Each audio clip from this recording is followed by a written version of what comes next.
தமிழகத்தில் டெங்கு காய்ச்சல் குறித்த உண்மை தகவல்களை மாநில சுகாதாரத்துறை அமைச்சர் கூறாமல் மறைப்பதாக தேமுதிக தலைவர் விஜயகாந்த் குற்றம் சாட்டியுள்ளார்.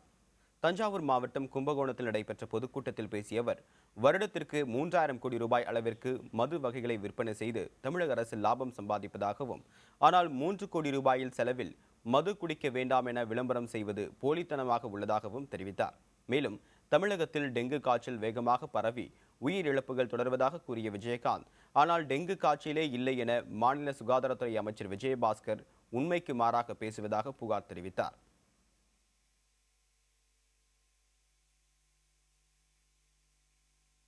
மந்திரியான தொண்டர் விஜயபாஸ்கர் போய் சொல்றார், டெங்கு இல்லை, மர்ம காய்ச்சல் என்னடா காய்ச்சல்